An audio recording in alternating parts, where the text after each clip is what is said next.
जी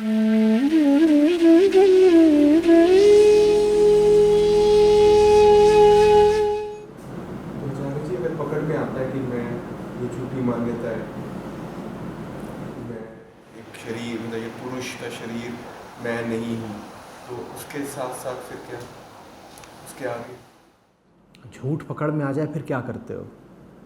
disbelief. से नाता तोड़ लेते हो, और क्या करोगे?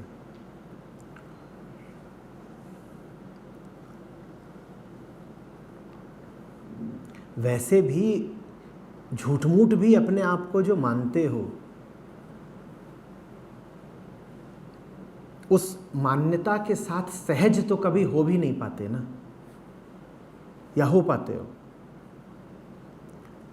मैं से संबंधित हर मान्यता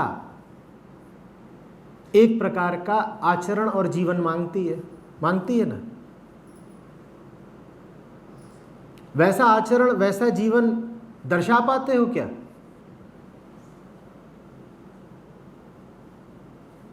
उदाहरण के लिए अगर ये तिवारी जी हैं तो इन्हें तो तिवारियों जैसा जीवन बिताना चाहिए ना। अगर ये कहे मैं तिवारी, चलो ठीक, अब ईमानदारी से तिवारी ही बन जाओ, क्या ये बन पाएंगे? कितने प्रतिशत काम तिवारियों जैसे हैं? तो आंतरिक द्वंद्व तो बना ही रहता है ना, भले ही तुम अपने ऊपर एक झूठी मान्यता आरोपित भी कर लो तो भी वो द्वंद्व बना रहता है ना, क्योंकि मैं वास्तव में मुक्त है। उसकी सच्चाई ये है कि उसके साथ कोई भी मान्यता चल नहीं सकती, वो समस्त मान्यताओं से मुक्त है, और तुम उसके ऊपर एक मान्यता थोप देते हो। कोशिश पूरी कर लेते हो कई बार कि उस मान्यता के अनुसार जीवन चला लो, आचरण दिखा लो। थोड़ी बहुत सफलता भी मिल सकती है, पर थोड़ी बहुत ही मिलती है। उसके बाद आंतरिक घर्षण, संघर्ष शुरू हो जाता है।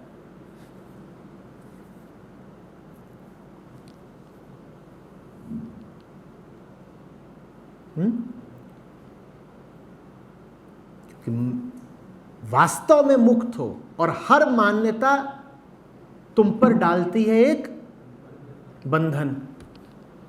उस बंधन के अनुसार वैसे भी तुम चल ही नहीं पाते। मान्यता इसीलिए तो झूठ है ना। अगर कोई मान्यता ऐसी होती जिस पर तुम 100% चल ही लेते तो फिर वो झूठ कहाँ रहती, फिर तो सच हो गई। पर तुमने अपने आप को जो भी नाम दिया है उस नाम को क्या निभा पाते हो?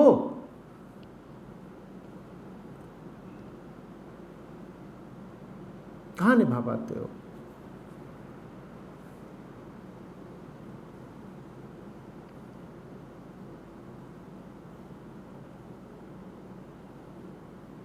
तो जब दिखी जाए कि नहीं निभा पा रहे, जब दिखी जाए कि व्यर्थ ढो रहे हैं, और जितना ढो रहे हैं भीतर उतनी ग्लानि पैदा होती है, भीतर उतना दोष भाव पैदा होता है, तो छोड़ ही दो।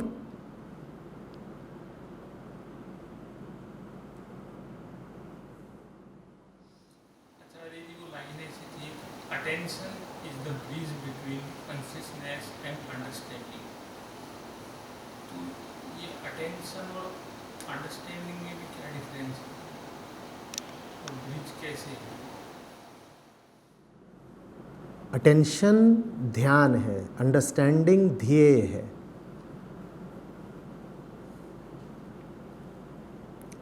कॉन्शियसनेस ध्याता है। Attention is the bridge between consciousness and understanding. ध्यान ध्याता और ध्येय के मध्य पुल है। ध्याता तुम, अहम, ध्येय आत्मा, साधन ध्यान।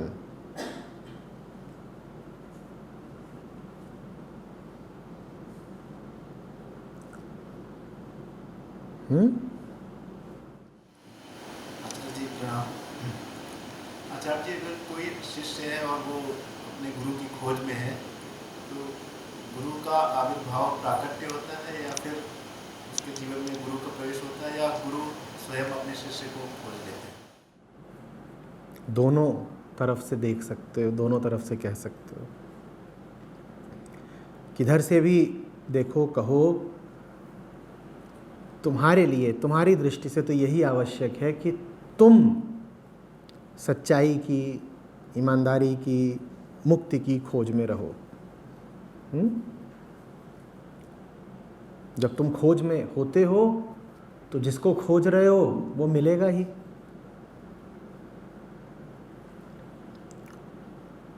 कहने वालों ने दूसरे छोर से भी देखा और उन्होंने कहा कि तुम सच्चाई को खोज ही इसीलिए रहे हो क्योंकि सच्चाई पहले ही तुम्हारे हृदय में बैठी हुई है और हृदय में बैठ के तुम्हें अनुप्रेरित करती है, खोजो।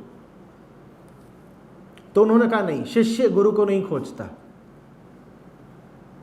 पहले गुरु ही शिष्य को प्रेरणा देता है खोजने की, तो फिर शिष्य खोज में निकलता है। अब ऐसे कहो कि वैसे कहो, तुम ये देखो कि तुम्हारे लिए लाभप्रद क्या है। तुम्हारे लिए तो यही लाभप्रद है कि तुम अपना काम करो।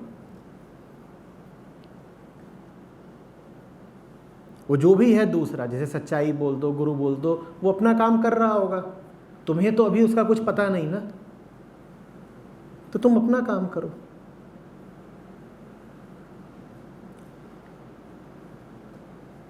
क्या है तुम्हारा काम? आचार्य जी, मैं ये चाहता हूँ कि मैं स्वयं सेवी के रूप में पूर्ण रूप से ज्ञाता हूँ, इसकी अनुमति मिल जाए। करो जो करना है, अनुमति आ रही होगी तो आ जाएगी, नहीं मिलेगी अनुमति तो नहीं करोगे।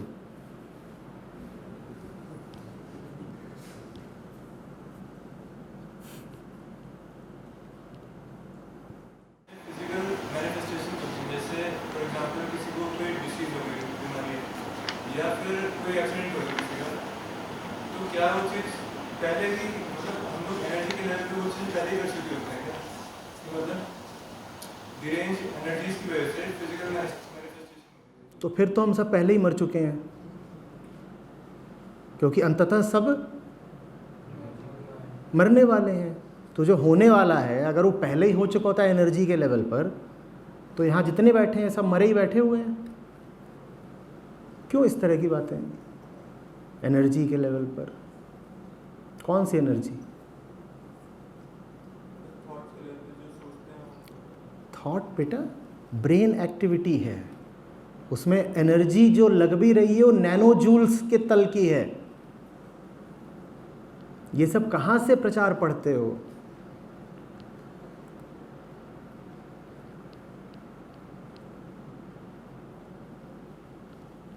जीवन के सीधे साधे तथ्यों की बात करो।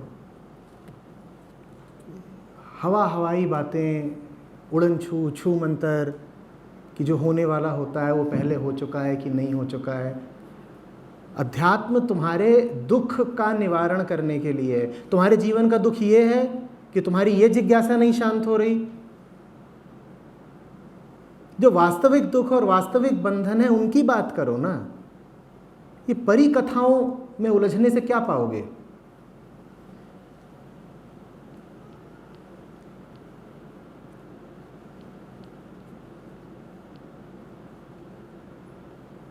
अध्यात्म मनोरंजन नहीं है। तुमने जो बात कही वो किसी साइंस फिक्शन मूवी को शोभा दे देगी। अध्यात्म गंभीर मसला है। जिंदगी के बनने और बिगड़ने की बात है।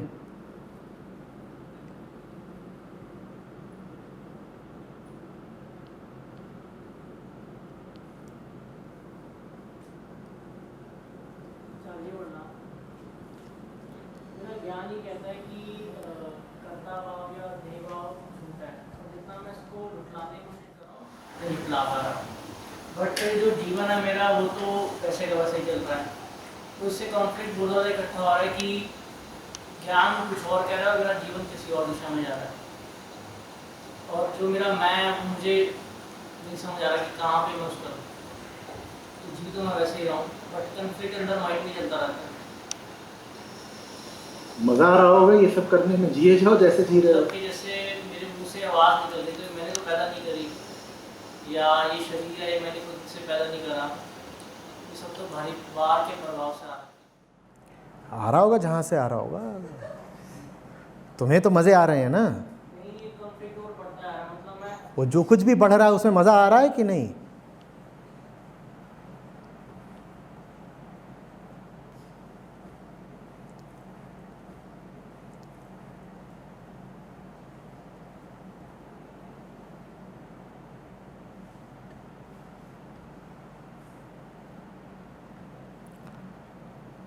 आ रहा है ना? नहीं आ रहा? अरे मुस्कुराहट तो कुछ और बता रही है। जिन्हें बुरा लग रहा होता है वो त्याग देते हैं।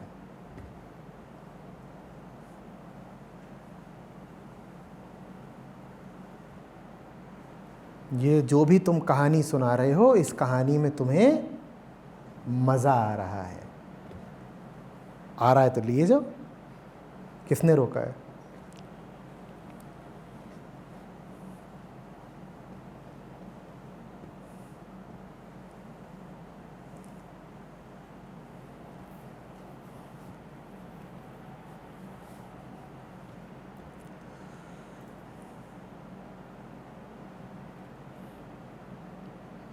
जैसे कोई चिकित्सक के पास जाके बोले, फिर ना यहाँ दर्द उठता है, और फिर ना यहाँ पे, और फिर थोड़ा सा यहाँ पे होता है। तुम दर्द बता रहे हो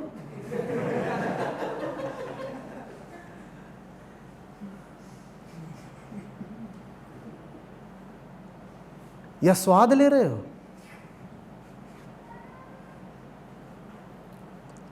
जिन्हें दर्द होता है वो मुस्कुराते नहीं हैं, वो रो पड़ते हैं और वो कहते हैं जो कीमत देनी है दूंगा, मुक्ति दो भगवान। वो व्याख्याएं नहीं गाते, गीत नहीं सुनाते, कुछ इधर कुछ उधर, दिमाग में होता है, फिर दिल में होता है, फिर नीचे होता है, फिर एड़ी में होता है। ज्ञान ये बोलता है, अनुभव ये बोलता है।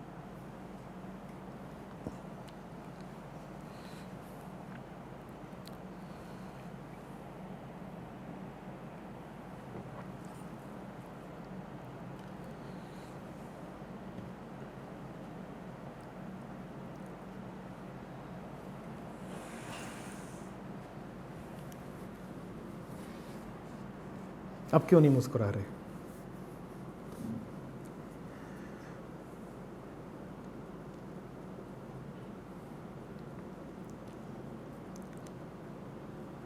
तो जब उसी कॉलेज में सेकेंड ईयर में लोग पहुंचते थे, और वो ऐसे ज़माने नहीं थे कि जब रैगिंग प्रतिबंधित थी, और फर्स्ट ईयर वाले आते थे तो बड़ी खुशी खुशी आते थे, IIT JEE क्लियर किया है, हम भी IITian हो गए, ऐसे ही मुस्कुराते हुए आते थे। और सीनियर बोलता था, फच्चे मुस्की पोछ।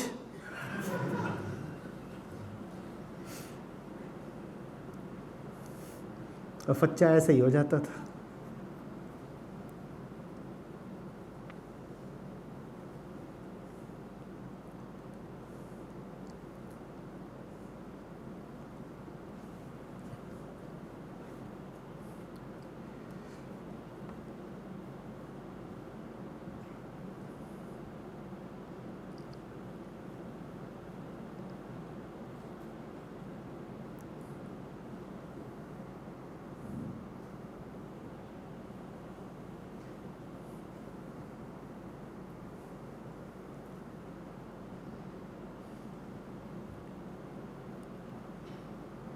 मरीज जैसे अपना मर्ज बयां करता है, उसी से साबित हो जाता है कि उसे सेहत से प्यार कितना है।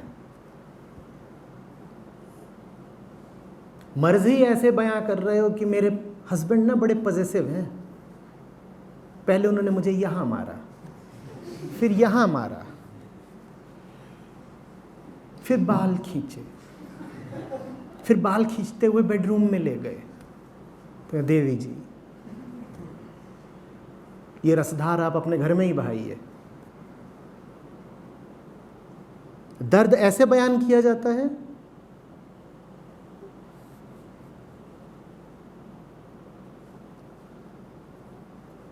समस्या भी अगर कोई मजे ले लेकर सुनाए तो उसके लिए वो समस्या है भी।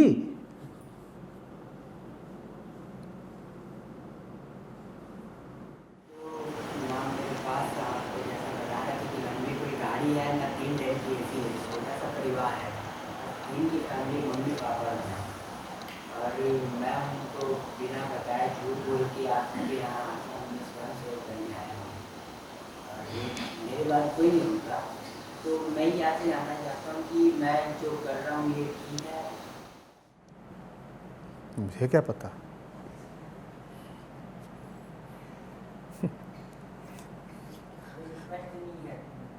और अगर मुझी से निर्धारित करवाना चाहते हो तो फिर अपना एक एक काम मेरे पास लेके आना।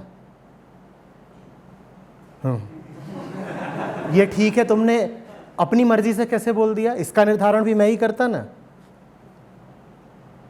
फिर से हाँ बोल रहे हो, तुम हाँ बोलोगे या नहीं बोलोगे ये मैं तय करूंगा।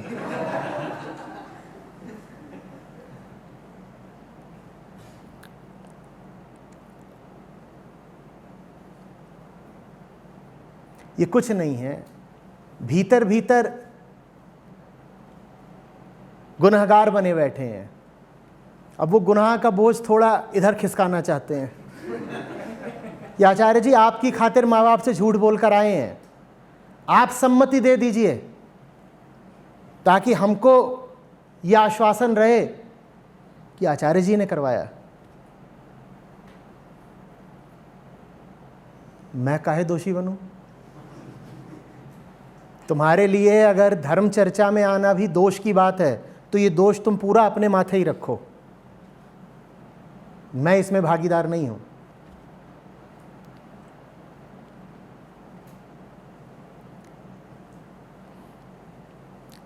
दिक्कत यह है कि हम बड़े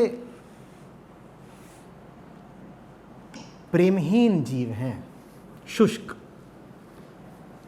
हम में से ज़्यादातर लोगों ने साधारण सांसारिक मोहब्बत भी कभी करी नहीं है। परम प्रेम तो दूर की बात है, जो दुनियावी इश्क होता है हमें उसका भी कुछ नहीं पता। तो हम कुछ भी करने निकलते हैं तो पहले दाएं से अनुमति लेते हैं, फिर बाएं से लेते हैं, और फिर जहाँ जा रहे होते हैं वहाँ भी कहते हैं कि किसी से पूछे बिना आ गया हूँ, बड़ा अपराध किया ना।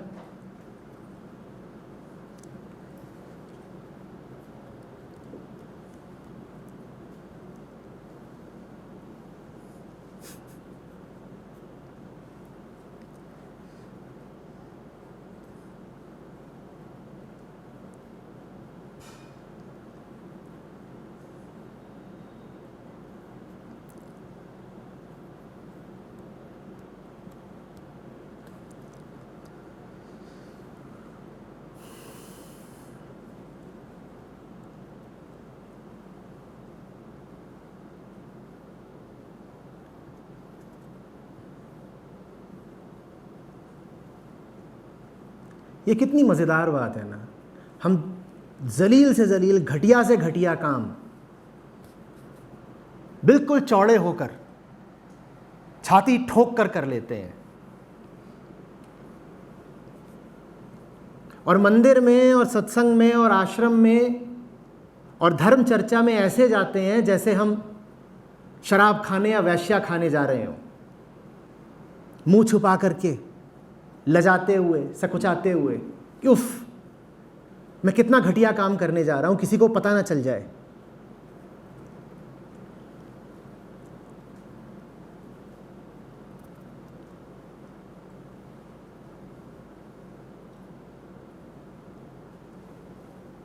इनकी फ़ोटो ले लो और फेसबुक पेज पे डाल के बूस्ट कर देना। 1000 रुपये से कम 1 लाख लोगों तक पहुंचनी चाहिए बात कि इन्होंने यहाँ पर शिरकत करी है।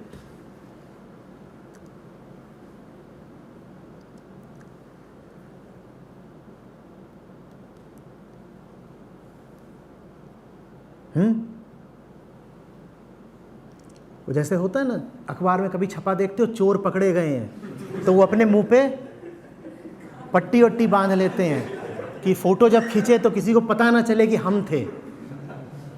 वैसे ही अभी यहाँ पर फ़ोटो खींचने लग जाएं तो 2-4 मुंह छुपाएंगे इधर उधर।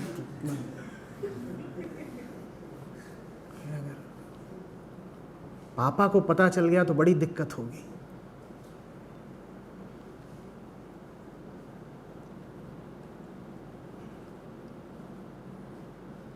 क्यों कोमल?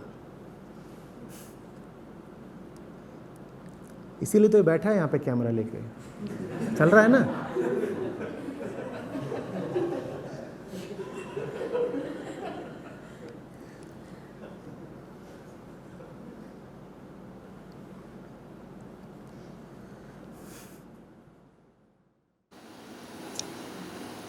सर जी, आपकी एक वीडियो भी मतलब मैंने सुना था, मुझे मिशन का नाम तो याद नहीं है, उसमें आपने बताया था ना कि बंद अभिमानी बंधन में है और उसका अभिमानी बंधन में। तो उसके लिए फिर शारीरिक मुक्ति किस लिए जरूरी है? मन अगर शरीर से जुड़ा हुआ है, अगर अहम का वक्तव्य है मैं शरीर हूँ, तो वो शरीर के बंधन को अपना बंधन मानेगा ना।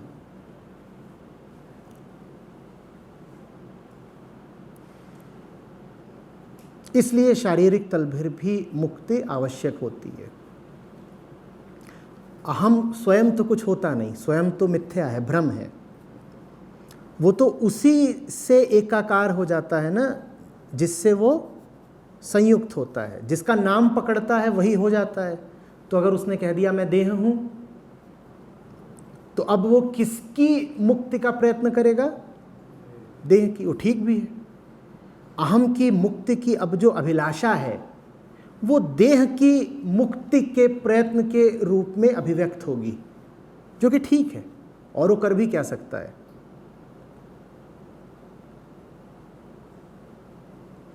लेकिन इसका मतलब ये नहीं है बिल्कुल कि मुक्ति का अर्थ होता है शारीरिक मुक्ति। मुक्ति का अर्थ शारीरिक मुक्ति तभी तक है जब तक आप अपने आप को शरीर मानते हैं।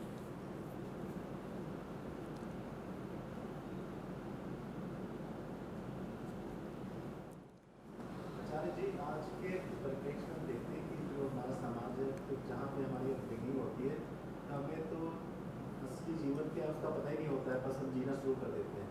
तो जो समाज में जैसे जिस तरीके के जो तौर तरीके जो प्रचलित होते हैं उन्हें हम अडॉप्ट करते हुए आगे बढ़ते हैं।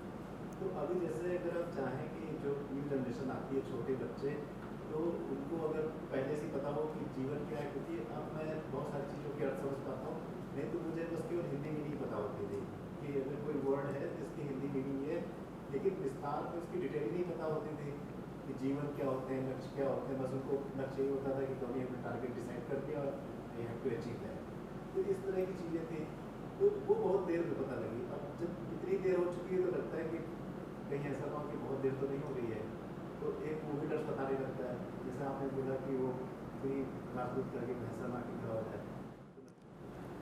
हाँ, तो बच्चों से अगर प्रेम हो तो पहला कर्तव्य ही यही है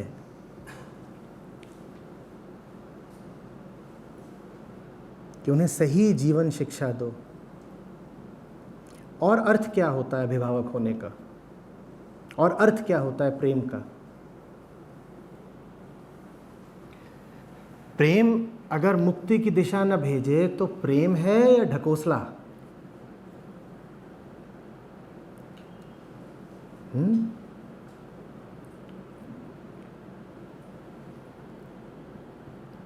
माँ बाप अगर बन ही गए हो तो ये तो अब परम धर्म है कि उस जीव को लाए हो तो उसको सही और गहरी शिक्षा भी दो।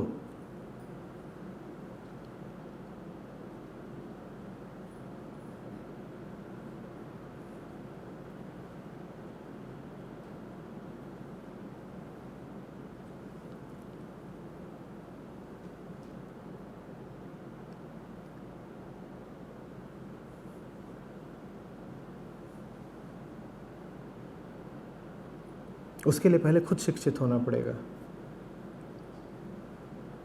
चलो इसी बहाने सही।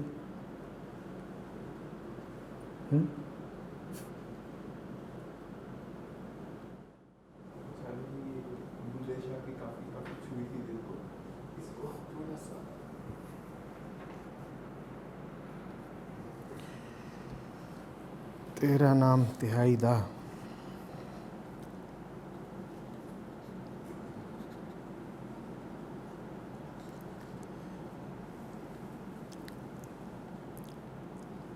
तेरा नाम तिहाई दा साईं, तेरा नाम तिहाई दा। तेरा नाम तिहाई दा साईं, तेरा नाम तिहाई दा। बुल्हे नालों चूल्हा चंगा, जिस पर ताम पकाई दा। रल फ़कीरा मजलस की थी, भोरा भोरा खाई दा। रगड़े वालों खिंगर चंगा, जिस पर पैर घसाई दा। बुल्ला शौन सोई पावे, जेहड़ा बकरा बड़े कसाई दा। अनुवाद पढ़े दे रहा हूँ। साधना का मार्ग आत्मविसर्जन, संतोष और अहंकार को त्यागने का है। साईं तो सीधे सीधे कहते हैं, हम तेरे नाम का सुमिरन करते हैं। स्वामी, हम बस तेरे ही नाम का सुमिरन करते हैं। बुलिया, तुझसे तो वो चूल्हा अच्छा है क्योंकि वो तपता है और उस पर भोजन पकाया जाता है। फ़कीर लोग इकट्ठा होते हैं, उनमें इतना संतोष भाव होता है कि वे थोड़ा थोड़ा बांटकर भोजन खाते हैं। अहंकार मनुष्य की सबसे बड़ी रुकावट है साधना के मार्ग में। अहंकारी से तो वो पत्थर अच्छा है जिस पर पाँव घिसकर साफ किया जाता है। पत्थर तक मैल छुटाने के काम आ जाता है, लेकिन अहंकार तो बस मन पर मैल जमा करता रहता है। बुल्ले शाह कहते हैं कि शौह को अर्थात परमात्मा को वो ही प्राप्त कर सकता है जो कसाई का बकरा बनने के लिए अर्थात आत्मविसर्जन के लिए तैयार हो। साधना की सफलता स्वयं को मिटाकर ही प्राप्त होती है। गाने की चीज़ है। गाया? खूब गाया। गाइए, खूब गाइए।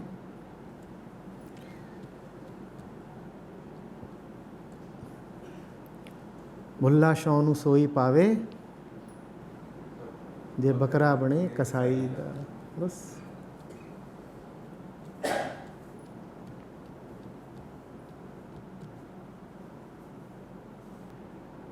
अपनी हालत के प्रति हम में अस्वीकार भाव होता है और फ़कीर जैसी हालत होती है उसको साफ साफ बयान करते हैं, बल्कि अपनी बुरी हालत को, अपने दोषों को, खोटों को, विकारों को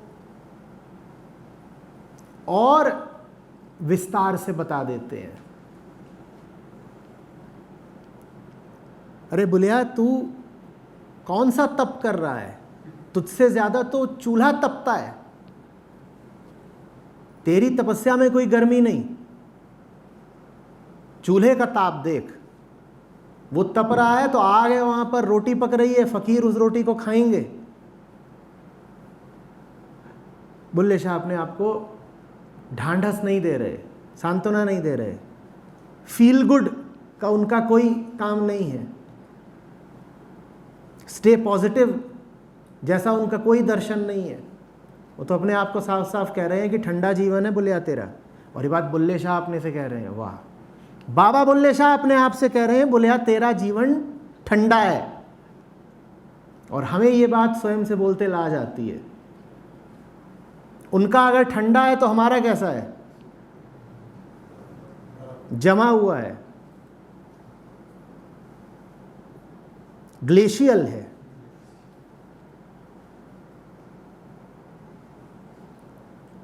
पर हम तो एक दूसरे को ये भी बता देते हैं, you are hot, I am hot.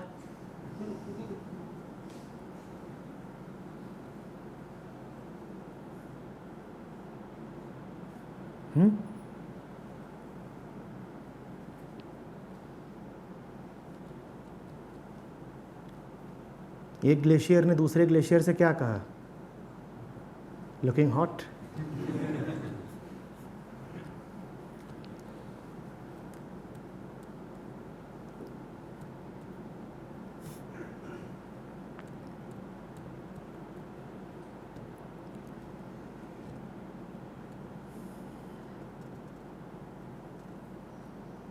कोई छिपी बात नहीं, कोई दर्शन नहीं, कोई घुमाओ कोई फिराओ, कोई आड़ा तिरछा खेल नहीं, कोई गांठ नहीं। सीधी से सीधी और सच्ची से सच्ची बात, यही अध्यात्म है।